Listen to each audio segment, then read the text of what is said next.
In this video, I'll be talking about bylaws in England and in Wales.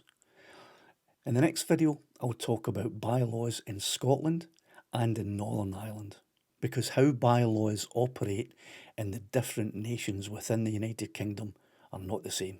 Most drone pilots think that if they are flying within the CAA drone regulations, then they're covered. But that's not always the case, because local councils can introduce laws that can restrict what you do while standing on their land. And here's where it gets serious. If you break a bylaw that's valid, that's not a civil offence. It's not a warning. It's a criminal offence. Bylaws are local laws made by councils under powers given to them by Parliament. They're typically used to control how land is used, including parks, recreational spaces, beaches, and other open spaces. So while they don't control the airspace, they can control the land and what you do from the ground, like taking off or landing a drone. For a bylaw to be valid, it has to follow a proper legal process. It can't just be made up. There has to be proper authority, consultation and formal approval before it can come into force. Now in practice, if you see a local council bylaw sign, it's highly unlikely that they haven't followed that procedure. And that's where people can get caught out. They assume CAA rules, that says I can fly here, so I'm fine.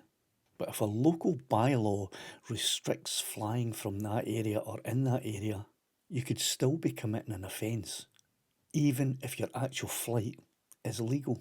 So imagine this. You're in a public park, well clear of people, flying safely, fully compliant with the CAA drone regulations. But the council has a bylaw prohibiting people from taking off and landing from that park. At that point, you're not breaking aviation law, but you could be breaking a local criminal law. You could be challenged, and it might be by a council employee, a security person, a police officer even. And this is where understanding that difference really matters, because not everyone challenging you has the authority that they think they do. So the takeaway from here so far is simple. CAA rules control the airspace. Bylaws can control the land you're operating from, and breaking a valid bylaw can be a criminal offence. That's how you can be flying legally and still get in trouble. So the next time someone tells you to land your drone, the real question isn't just, am I flying legally?